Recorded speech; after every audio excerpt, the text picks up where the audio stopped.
Load लग रहा है और शियर फोर्स की ऑलरेडी वैल्यू कितनी है 9.75 किस डायरेक्शन में, आई थिंक अपवर्ड डायरेक्शन में 9.75 तो इसको सम करोगे अलजेब्रिक सम लोगे तो ये प्लस और ये माइनस तो कितना हो जाएगा 4.75 पॉजिटिव साइन के साथ, तो ये अपवर्ड डायरेक्शन में फोर्स लगेगा, ठीक है, अपवर्ड डायरेक्शन में, तो 4.75 न्यूटन। तो फिर इसी में हम समझा देते हैं, तो 4.75 आ गया शियर फोर्स एट ए सी, ठीक है। तो एक के बाद कोई लोड नहीं लगा, यहाँ पे कोई लोड नहीं लगा, कोई लोड नहीं लगा, ठीक है, कोई नो लोड। तो जब नो लोड की कंडीशन है यहाँ पे, तो ए पर जब शियर फोर्स की वैल्यू, ए पर शियर फोर्स की वैल्यू जब है 9.75 न्यूटन है, ठीक है, 9.75 न्यूटन ए पर है, तो ए और सी के बीच में वैल्यूज कितनी रहेगी 9.75 न्यूटन ही रहेगी। किसी भी सेक्शन पे कोई भी सेक्शन ड्रा करो, कोई भी सेक्शन, तो उसके लेफ्ट साइड में 9.75 न्यूटन का रिएक्शन फोर्स ही होगा, ठीक है। अब हम सी पॉइंट पे पहुंचते हैं, तो सी पॉइंट पे वैल्यू अलजेब्रिक सम आ गई 9.75, 5 का नीचे लग रहा है -5, तो वैल्यू आ गई 4.75 न्यूटन, ठीक है। तो सी पर शियर फोर्स की वैल्यू होगी 4.75 नीचे, तो 4.75 न्यूटन सी पे नीचे वैल्यू आ जाएगी 4.75 सी पर आ गई, ठीक है। अब सी से डी के बीच में कोई लोड लग रहा है, सी से डी के बीच में कोई लोड लग रहा है, कोई लोड नहीं लग रहा है, तो 4.75 ही रहेगा सी से डी के बीच में, ठीक है। सी से डी के बीच में 4.75 ही लोड रहेगा। Is it clear? फिर इसके बाद अब जैसे डी पर हम पहुँचे, यहाँ पे देखो, जैसे हम डी पॉइंट पे पहुँचे, तो डी पॉइंट पे 10 न्यूटन का फोर्स जो है डाउनवर्ड डायरेक्शन में लग रहा है। डी पॉइंट पे 10 न्यूटन का फोर्स डाउनवर्ड डायरेक्शन में लग रहा है, ठीक है। और डी से पहले जितना भी सेक्शन है वैल्यू कितनी है 4.75 न्यूटन, और 4.75 न्यूटन जो है उसका डायरेक्शन क्या है, प्लस साइन के साथ है, तो 4.75 न्यूटन प्लस साइन के साथ, ठीक है, ये माइनस। तो अब इसका अलजेब्रिक सम ले लो, जब अलजेब्रिक सम ले लोगे तो shear force at D point जो तुमको मिलेगा वो 4.75 माइनस 10, ये कितना आ जाएगा -5.75 न्यूटन, -5.75 न्यूटन, ठीक। तो -5.75 न्यूटन, तो डी पर जो शियर फोर्स की वैल्यू आ गई -5.75 न्यूटन आएगी, -5.25, ठीक है। तो अब डी पर इसकी वैल्यू -5.25 आ गई। अब डी से ई के बीच में कोई लोड लग रहा है, डी से ई के बीच में देखो, डी से ई के बीच में अगर हम बात करें, डी से ई के बीच में, यहाँ पे डी से ई के बीच में कोई लोड लग रहा है भाई, यहाँ पे नो लोड, कोई लोड नहीं लग रहा है। जब कोई लोड नहीं लगेगा तो इस हर सेक्शन पे जो भी सेक्शन कट करोगे डी से ई के बीच में, शियर फोर्स की वैल्यू वही होगी जो डी पर है, कितनी होगी 5.25। तो यहाँ पे जो शियर फोर्स की वैल्यू होगी हर सेक्शन पे वो कितनी होगी -5.25 न्यूटन, ठीक है। तो इस ग्राफ में फिर हम क्या करेंगे, डी से ई के बीच में वैल्यू क्या हो जाएगी -5.25 पे कांस्टेंट हो जाएगी, ठीक। अब ई पॉइंट पे हर सेक्शन पे देख रहे हो, हर सेक्शन पे -5.25 न्यूटन फोर्स लग ही रहा है, ठीक है, -5.25। उसके बाद ई पर आते ही 8 न्यूटन का फोर्स डाउनवर्ड डायरेक्शन में और लग रहा है, 8 न्यूटन। तो अब इसका अलजेब्रिक सम कर लो, तो कितना हो जाएगा, अलजेब्रिक सम कितना हो जाएगा 13.25 न्यूटन विद माइनस साइन, तो 13.25 न्यूटन कहाँ पे, ई पे हमको शियर फोर्स की वैल्यू मिल गई। ई पर इस सेक्शन पे कितनी वैल्यू मिल गई शियर फोर्स की,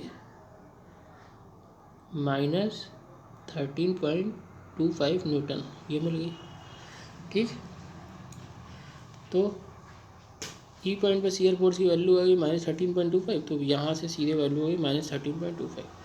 अब फिर से वही बात, ई से और बी के बीच में कोई लोड लग रहा है, कोई लोड नहीं लग रहा है, नो लोड।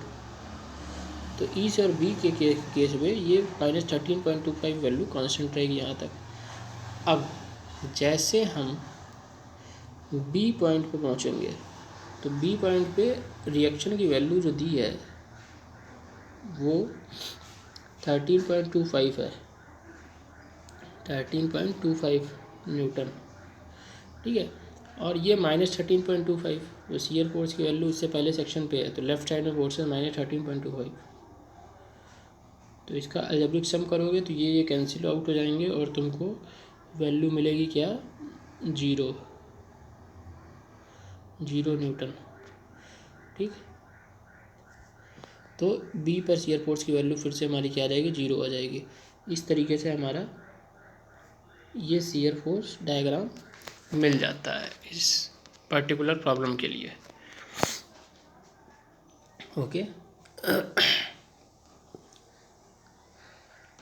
अब इस शियर फोर्स डायग्राम में तुम एक चीज़ देख रहे होगे, variations shear force Y axis पे पहले 9.75 गया, फिर ए से सी के बीच में 9.75 कांस्टेंट बना रहा, फिर सी पॉइंट पे 5 न्यूटन का फोर्स लगा, तो 5 न्यूटन का फोर्स नीचे के डायरेक्शन में लगने की वजह से ये 9.75 न्यूटन का शियर फोर्स है, ये 4.75 हो गया।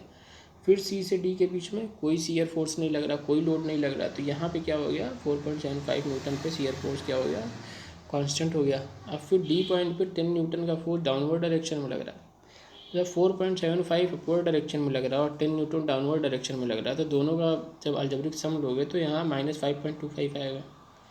अब -5.25 डी पे शियर फोर्स आ गया। अब डी से ई के बीच में कोई लोड नहीं लग रहा, तो डी से ई के बीच में -5.25 शियर फोर्स कांस्टेंट बना रहा।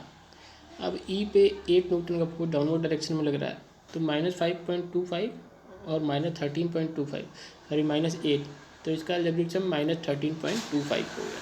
ठीक है, अब उसके बाद ई से बी की ओर जा रहा है, तो ई से बी के बीच में बिटवीन ई एंड बी कोई लोड नहीं है। ठीक है, कोई लोड नहीं है, तो जब कोई लोड नहीं है तो उस केस में जो शियर फोर्स की वैल्यू -13.25 कांस्टेंट बना रहा है यहाँ पे। ठीक है, अब जैसे बी पॉइंट पर हम पहुँचे तो एक ऊपर के डायरेक्शन में रिजेक्शन फोर्स मिल गया सेम मैग्नीट्यूड का 13.25 का, तो बी पॉइंट पे ऐड बी रिएक्शन जो है ऊपर के डायरेक्शन में मिल गया +13.25 न्यूटन और नीचे के डायरेक्शन में मिल गया -13.25 न्यूटन। तो इसका अलजेब्रिक सम हमने देखा वो क्या आ गया, 0 न्यूटन। ठीक है, 0 न्यूटन। तो बी पर हमको शियर फोर्स फिर से क्या मिल गया, 0 न्यूटन। ठीक, अब ये हमने कर लिया। तो अब यहाँ पे शियर फोर्स डायग्राम में जब तुम यहाँ पे देख रहे होगे तो शियर फोर्स डी पॉइंट तक हमको शियर फोर्स की पॉजिटिव वैल्यू मिली। ठीक है, तो डी पॉइंट तक शियर फोर्स की पॉजिटिव वैल्यू मिली, इट मीन्स ये जो रीजन है हमारा positive shear stress, positive shear force का रीजन है ये वाला। ठीक, और यहाँ पे हमको क्या मिला, negative shear stress, shear force. ठीक, ये आपका हो गया shear force diagram, SFD draw हो गया आपका जो क्वेश्चन दिया हुआ था। ठीक है, एसएफडी ड्रा हो गया। अब हम बीएमडी ड्रा करने के लिए इंटरेस्टेड हैं, तो यहाँ पे देख सकते हो बीएमडी एसएफडी ये है। तो ये पिंक कलर वाला जो है ये पॉजिटिव रीजन को शो कर रहा है, positive shear force, positive shear force. ठीक है, और ये वाला रीजन क्या शो कर रहा है, ये वाला रीजन नेगेटिव शियर फोर्स। ठीक।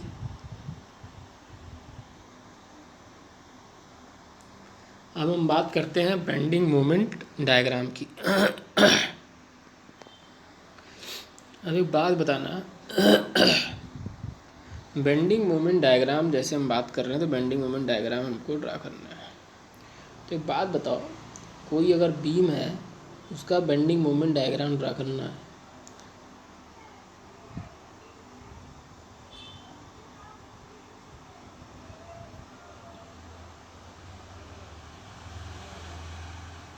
ठीक है। Bending moment diagram it means कि आपको हर पॉइंट पे आपको मोमेंट पता होना चाहिए, ठीक है। मोमेंट एट वेरियस पॉइंट्स,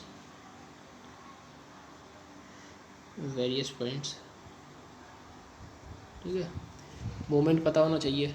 अब मोमेंट पता होना चाहिए तो भाई अब हमको ऐसे मान लो कि मोमेंट निकालना, हर पॉइंट में मोमेंट निकालना है। या तो हम एक काम करें, मोमेंट निकालने के लिए या तो हम एक काम करें, बीम के लेफ़्ट एंड से राइट एंड की ओर मूव करें, या तो हम एक काम करें, बीम के राइट एंड से लेफ़्ट साइड की ओर मूव करें। तो हमें से एक काम करते हैं, हमेशा हम ये वाला केस लेते हैं, लेफ़्ट से राइट में मूव करते हैं। तो इस केस में हम क्या करेंगे, लेफ़्ट से राइट में मूव करेंगे। तो इस केस में हम क्या करेंगे, जो हमको मोमेंट क्लॉकवाइज डायरेक्शन में मिलेगा उसको हम पॉजिटिव लेंगे, और जो एंटी क्लॉकवाइज डायरेक्शन में मिलेगा उसको नेगेटिव लेंगे, इस तरीके से, ठीक है। तो अब हम क्या करेंगे, जो क्वेश्चन अभी हम डिस्कस कर रहे थे उस क्वेश्चंस में हर एक पॉइंट पे बेंडिंग मोमेंट कैलकुलेट करेंगे। ये आई थिंक कोई आर ए मिल रहा होगा, यहाँ पे आर ए रिएक्शन मिल रहा था, यहाँ पे कोई लोड दिया होगा, यहाँ पे कोई लोड दिया था, यहाँ पे कोई लोड दिया था, और यहाँ पे कोई रिएक्शन दे रहा था, ठीक है। आर भी दे रहा था, ठीक। अब हम क्या करेंगे, इसके अबाउट मोमेंट लेंगे, फिर इसके अबाउट मोमेंट लेंगे, फिर इसके अबाउट, फिर इसके अबाउट। तो ए के अबाउट मोमेंट लेंगे तो केवल ये आर ए वाला मोमेंट देगा, बी के अबाउट मोमेंट लेंगे तो केवल दो फोर्स मोमेंट देंगे, सी के अबाउट मोमेंट लेंगे तो ये फोर्स मोमेंट देगा, और इसके अबाउट मोमेंट लेंगे तो ये चारों फोर्स मोमेंट देंगे, इस तरीके से, ठीक है। तो मोमेंट हम कैलकुलेट कर लेंगे, मोमेंट जब कैलकुलेट कर लेंगे तो उसके बाद हम क्या करेंगे, उसको जो है एक्स एक्सिस के हिसाब से, पोजीशन ऑफ द बीम के हिसाब से हम उसको प्लॉट कर लेंगे एक्स वाई ग्राफ पे, एक्स वाई डायग्राम में, ठीक है। तो अगर कोई फोर्स यहाँ पे इस पॉइंट के अबाउट हमको मोमेंट लेना, कोई सेक्शन है बी पे 1 सेक्शन, और इसके इस तरफ जो है हमारे तीन फोर्स लगे हुए हैं। तो एक तो ये मोमेंट देगा, एक ये मोमेंट देगा, एक ये मोमेंट देगा। तो ये तीनों मोमेंट जो हमको मिलेंगे, तीनों एम जो मिलेंगे, इसका अलजेब्रिक सम, तो अलजेब्रिक सम, तो हम आपको बेंडिंग मोमेंट जब हम बता रहे थे, बेंडिंग मोमेंट की डेफिनेशन ही बताए थे। बेंडिंग मोमेंट की डेफिनेशन क्या बताए थे, तो बेंडिंग मोमेंट की डेफिनेशन ही हम बताए थे स्टार्टिंग में, कि बेंडिंग मोमेंट जब हम कैलकुलेट करते हैं, टू कैलकुलेट बेंडिंग मोमेंट, हम क्या करते हैं, किसी about any section,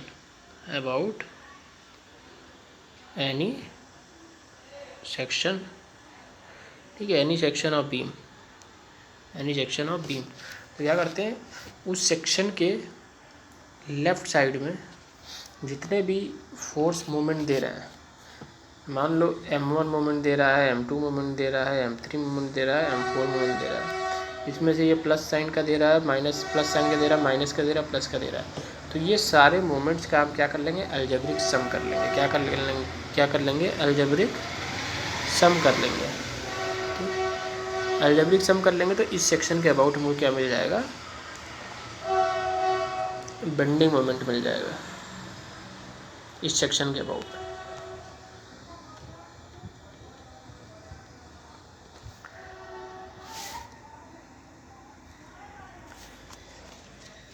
Is it clear?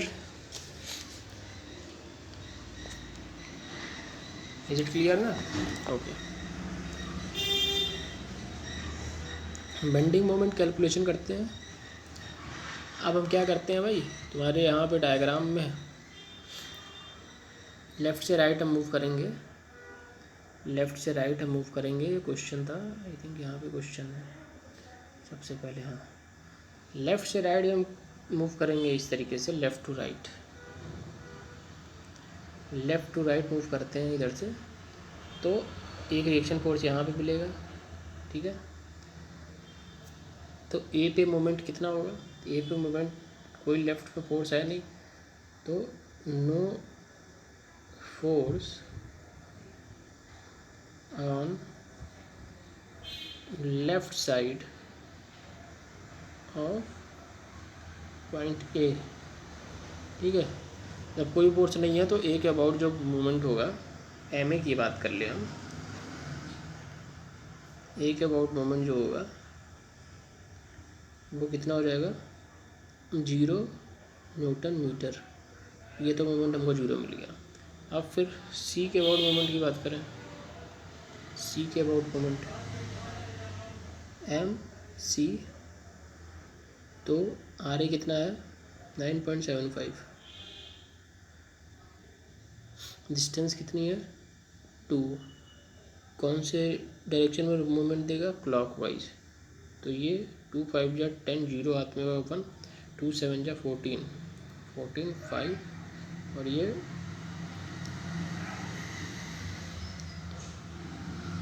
19.5 Newton metre आ जाएगा, ठीक है, और विद पॉजिटिव साइन। तो एम सी हो जाएगा इस तरीके से, मोमेंट अबाउट पॉइंट सी निकाल लोगे, ठीक। इसी तरीके से आगे भी हमको करना है। अब ले लो moment, moment moment about point D, about point D, तो मोमेंट अबाउट पॉइंट डी, तो कितने फोर्सेज हैं, एक तो आर ए है और एक क्या है, सी पॉइंट पे 5 न्यूटन का फोर्स है, ठीक है। तो इसका अलजेब्रिक सम ले लो, आर ए वाला जो है एम डी कैलकुलेट करना है, तो 9.75 इंटू 4, ये तो क्लॉकवाइज मोमेंट देगा। अब 5 न्यूटन वाला ये कैसा देगा, एंटी क्लॉकवाइज, ठीक है। तो ये -5 इंटू 2 हो जाएगा, जो कैलकुलेशन आएगा वो मोमेंट आ जाएगा, ठीक है। अब इसी तरीके से ई पॉइंट के अबाउट मोमेंट ले लो, पॉइंट ई के अबाउट एम ई, तो ए पॉइंट मोमेंट देगा क्लॉकवाइज, ये कैसे देगा एंटी क्लॉकवाइज, ये कैसे देगा एंटी क्लॉकवाइज। तो यहाँ देखने से लग रहा है कि जो हमको मोमेंट मिलने वाला है बी पॉइंट पे, ई पॉइंट पे, वो हमको एंटी क्लॉकवाइज ही मोमेंट मिलने वाला है, ठीक। तो मोमेंट अबाउट पॉइंट ई, तो आर ए की वैल्यू कितनी है 9.75, डिस्टेंस 3 to 5 to 7, ठीक है। देन 5 कितना देगा, 5 का मोमेंट देगा, ठीक है। देन 10 3 का देगा, तो इसका अलजेब्रिक सम कर लेंगे तो हमको ई के अबाउट मोमेंट मिल जाएगा, ओके।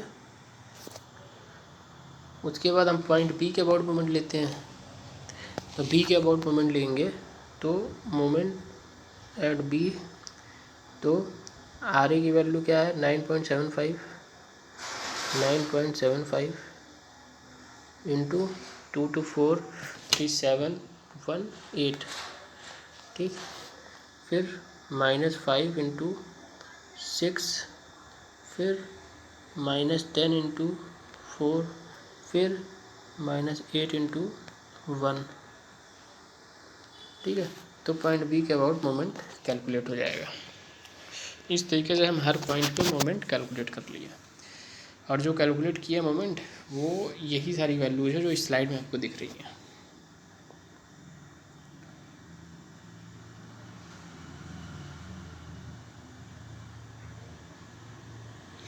आप ये देख रहे होंगे कि जब आप moment at point B calculate किए हैं तो मोमेंट बी पर भी क्या आ रहा है, 0 आ रहा है। बी पर इसलिए 0 आ रहा है क्योंकि ये सिंपली सपोर्टेड बीम है, ठीक है। सिंपली सपोर्टेड बीम के केस में दोनों एंड पे क्या आएगा, मोमेंट 0 आएगा, ठीक। यहाँ पे देख सकते हो बेंडिंग मोमेंट एट ए को हम डिनोट किससे कर रहे हैं, बेंडिंग मोमेंट एट ए को डिनोट किससे कर रहे हैं, एम ए से। बेंडिंग मोमेंट एट बी पे किसको डिनोट कर रहे हैं, एम बी को। ठीक, एम ए की वैल्यू 0 आई, एम सी की वैल्यू जितने लेफ्ट साइड में सी पॉइंट के तरफ फोर्स थे, सी के लेफ्ट साइड जितने फोर्स थे, जो मोमेंट दे रहा था उसको हम अलजेब्रिक सम कर लिए, हो गया। फिर डी पॉइंट के अबाउट मोमेंट 29, ई के अबाउट 13.25, बी के अबाउट ये वैल्यू और बी के अबाउट ये वैल्यू। ठीक है,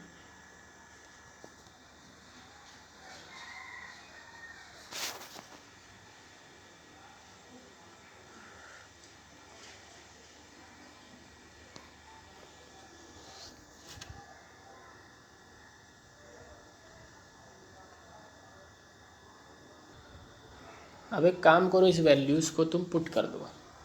ठीक है, वैल्यूज़ को पुट करोगे तो एक्स एक्सिस पे बीम की लेंथ होगी, ये एक लेंथ हो जाएगी तुम्हारी 2 मीटर, फिर 2 मीटर की लेंथ ये हो जाएगी, फिर 3 मीटर और फिर ये 1 मीटर।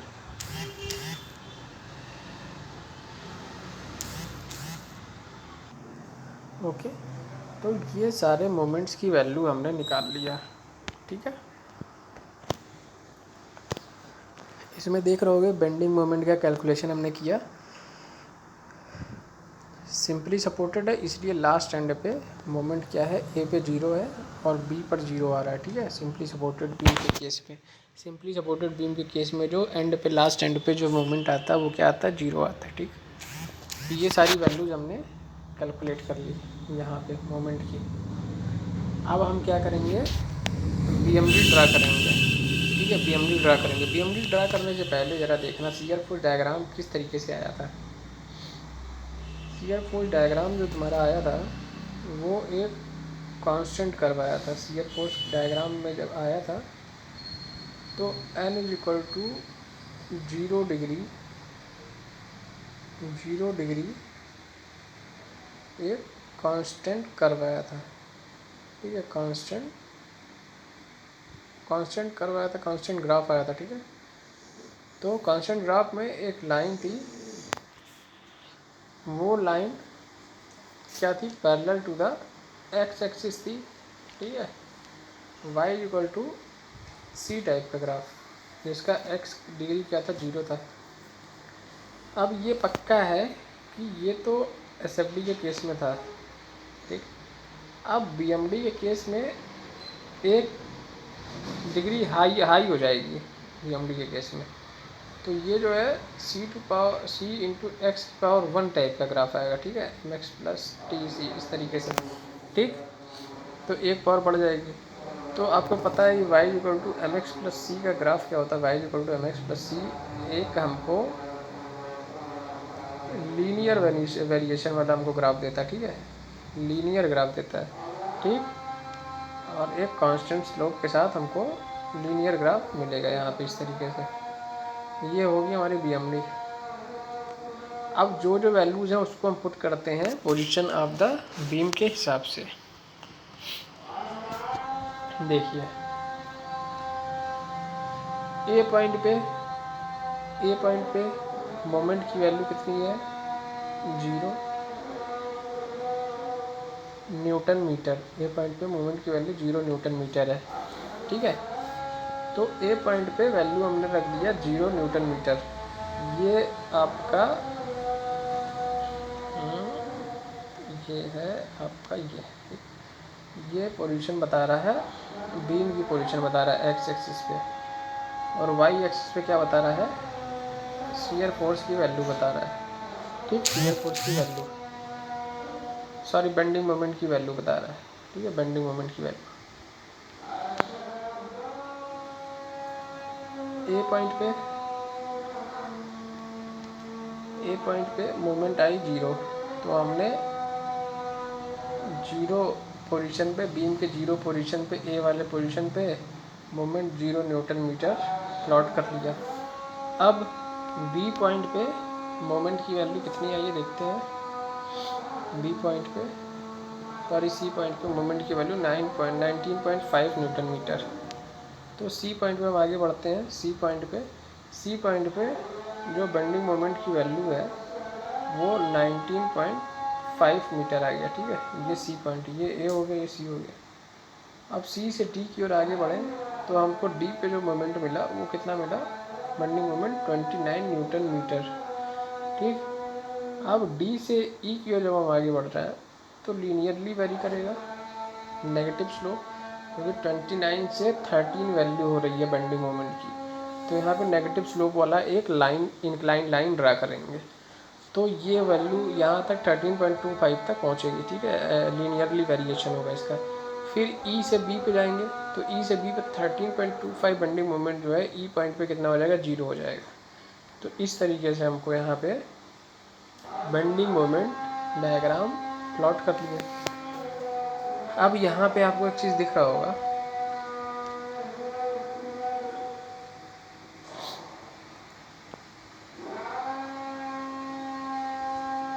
बेंडिंग मोमेंट डायग्राम हमने ड्रा कर लिया। यहाँ पे एक चीज़ आपको दिख रहा होगा बहुत क्लियर, कि यहाँ पे जितने भी बेंडिंग मोमेंट की वैल्यू आ रही है सारी की सारी जो एक्स एक्सिस पे ऊपर आ रही है, सारी की सारी एक्स एक्सिस पे ऊपर आ रही है। तो यहाँ पे हमको जो बेंडिंग मोमेंट मिल रहा है सारा का सारा एक पॉजिटिव बेंडिंग मोमेंट मिल रहा है, ठीक है। पॉजिटिव बेंडिंग मोमेंट रीजन है ये, पॉजिटिव बेंडिंग मोमेंट रीजन है ये, ठीक है। तो पॉजिटिव बेंडिंग मोमेंट जो होता है उस केस में, ऐसे बेंडिंग मोमेंट के केस में हम जो बेंडिंग मोमेंट होता है वो सैगिंग कहलाता है, ठीक है। सैगिंग, कैसा बेंडिंग मोमेंट होता है, सैगिंग बेंडिंग मोमेंट, ठीक। तो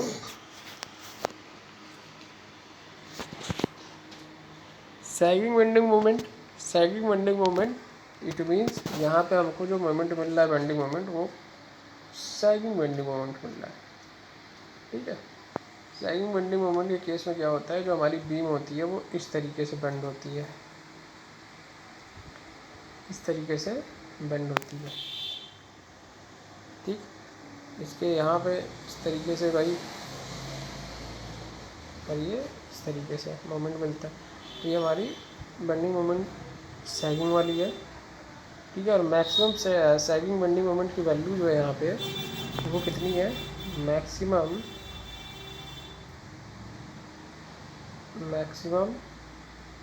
सैगिंग बेंडिंग मोमेंट की वैल्यू कितनी है, 29 newton metre, 29 newton metre, okay. अब यहाँ पे आप देख सकते हैं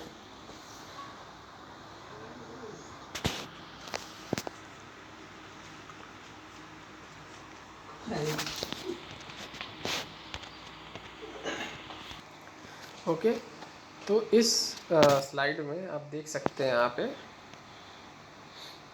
स्लाइड में आप देख सकते हैं ये जो प्रॉब्लम थी हमारी सिंपल सपोर्टेड बीम की, सिंपली सपोर्टेड बीम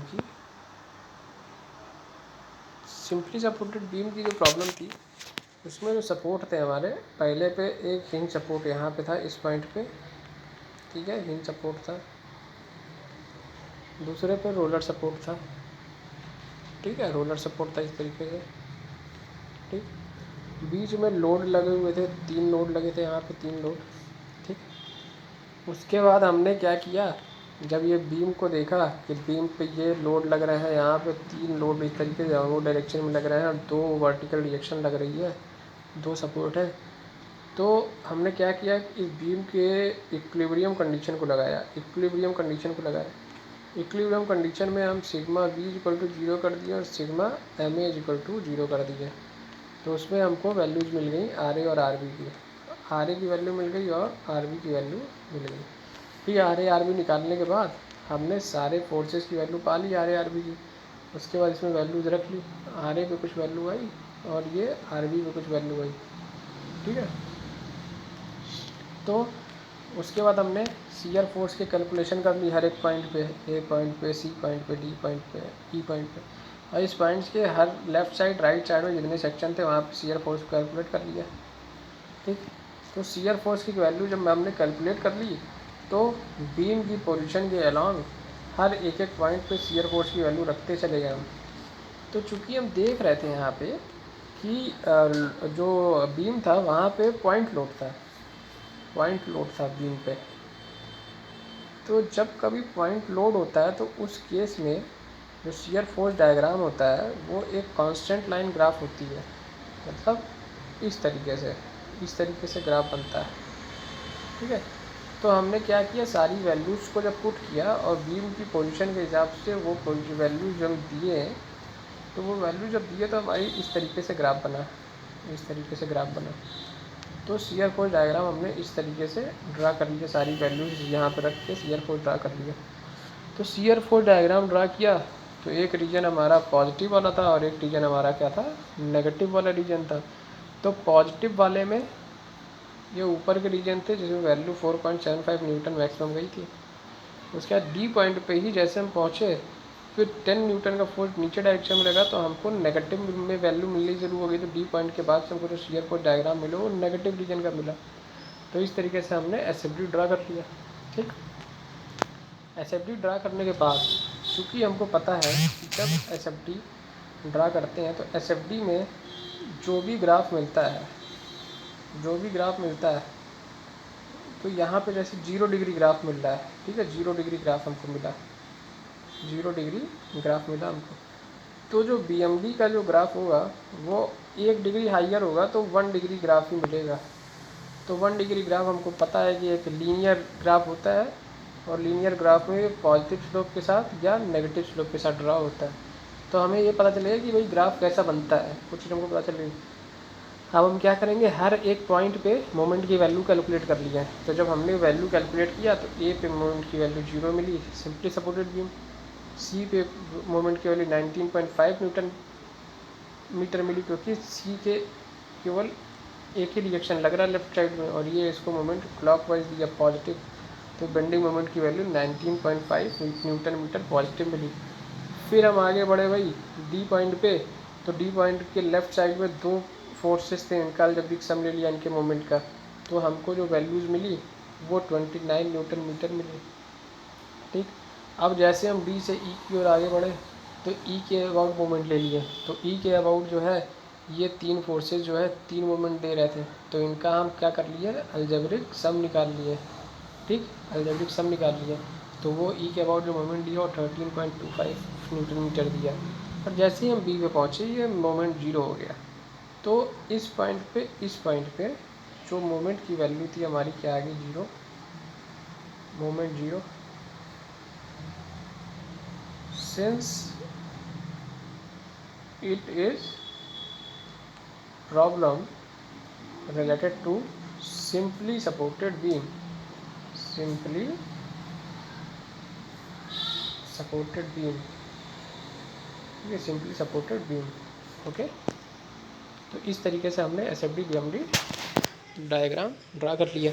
तो अब यहाँ पे हम एक साथ इस डायग्राम को देखते हैं तो यहाँ पे हमको चीज़ें ज़्यादा क्लियर होती हैं कि हमको यहाँ पे 0 डिग्री ग्राफ मिल रहा था भाई, यहाँ पे 1 डिग्री ग्राफ मिल रहा है। तो जिस पॉइंट पे बेंडिंग मोमेंट या जिस पॉइंट पे शियर फोर्स की वैल्यू यहाँ पे 0 है, इस पॉइंट पे डी पॉइंट पे यहाँ पे शियर फोर्स की वैल्यू 0 है तो जहाँ पे 0 है वहाँ पे हमको मैक्सिमम बेंडिंग मोमेंट मिल रहा है।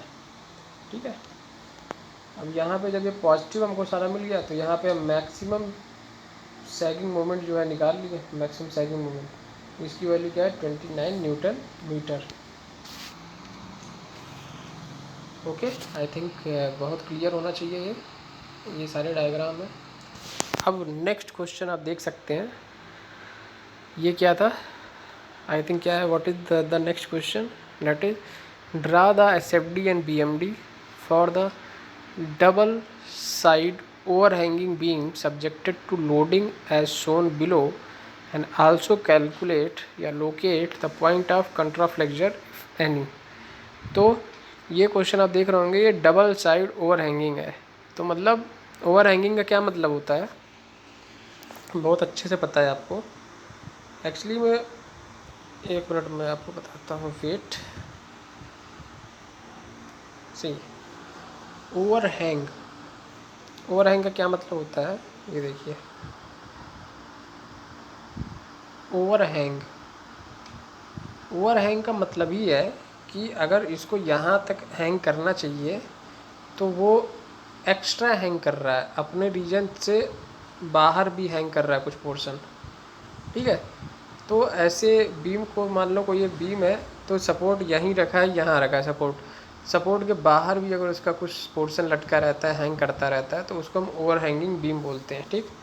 तो फॉर एग्जांपल आप देख सकते हैं, मान लो टेरिस की बात करें, जैसे बिल्डिंग में घर में टेरिस रहता है, तो बाहर इस तरीके से बिल्डिंग में रहती है, ये सपोर्ट दिया है, कॉलम दिया है, कॉलम दिया है, तो इसके आगे जो है इतना निकला होता है, रेलिंग टाइप का यहाँ बना होता है इस तरीके से, ठीक, रेलिंग टाइप का बना होता है, ये खाली रहता है, तो इतना पोर्शन बाहर निकला रहता है, तो ये सब ओवर हैंगिंग बीम का ही एग्जाम्पल है।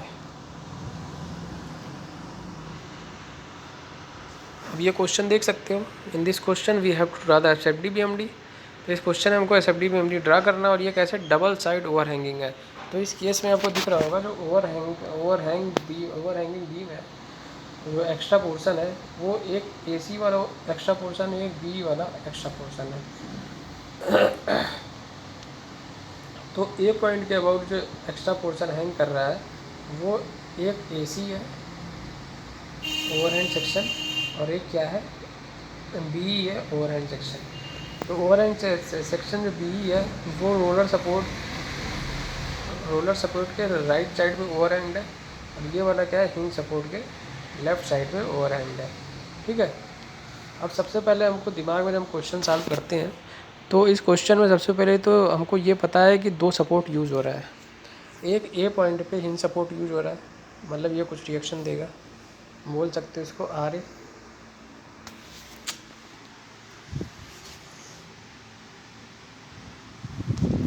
और ये पॉइंट बी पे एक रिएक्शन दे रहा है बी पर, इसको बोल सकते हो R B,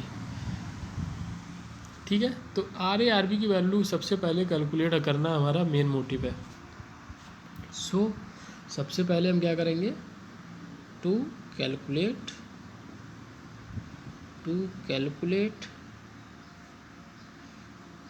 the value of R A and R B की वैल्यू कैलकुलेट करते हैं, ठीक है। तो आर ए आर बी की वैल्यू कैलकुलेट कैसे करेंगे, इक्विलिब्रियम कंडीशन लगा के, ठीक है, इक्विलिब्रियम कंडीशन लगा के कैलकुलेट करेंगे।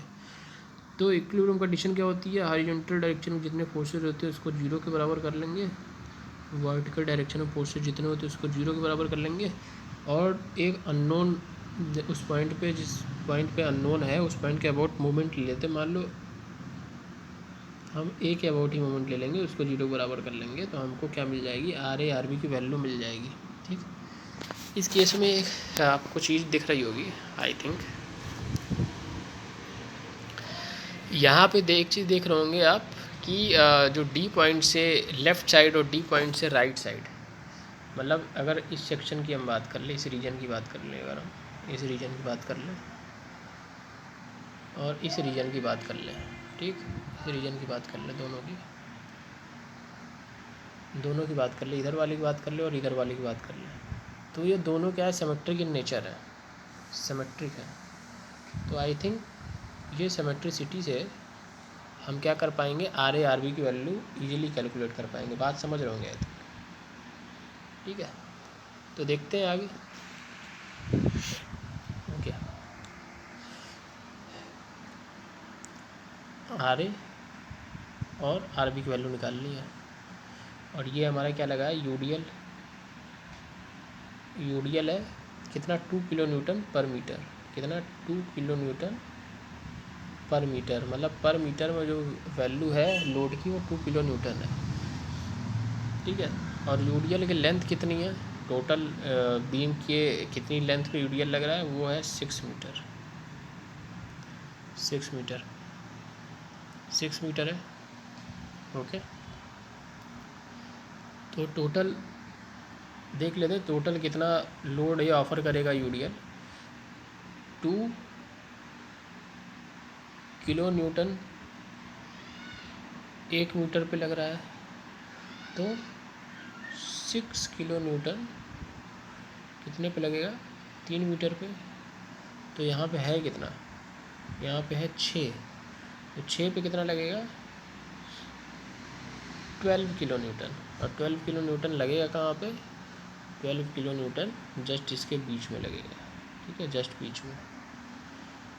तो due to the symmetry of the beam loading and boundary conditions, due to the symmetricity reaction and both supports are equal. तो due to the symmetry of the beam loading and boundary, ठीक है। तो due to the symmetricity जो होगा R A R B की value क्या होगी equal होगी, बहुत बड़ी चीज़ है भाई। तो हम क्या करेंगे, हमको पता है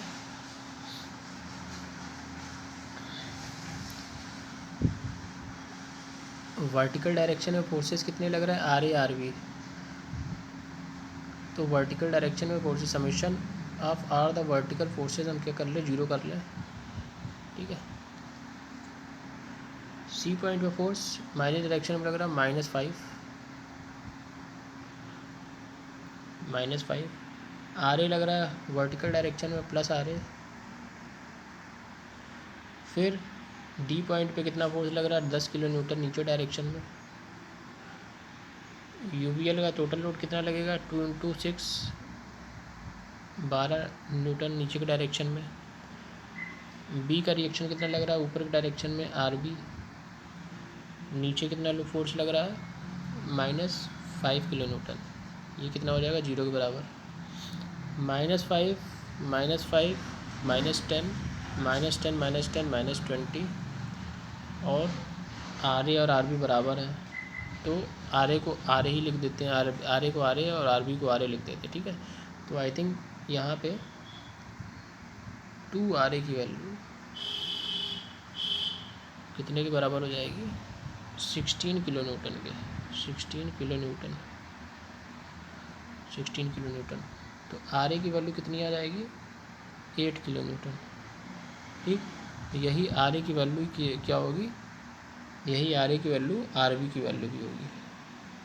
RB = RA = 8 किलो न्यूटन। तो हमने रिएक्शन फोर्स कैलकुलेट यहाँ पे कर लिया, ठीक है। RB = RA = 8 किलो न्यूटन हमने कैलकुलेट कर लिया।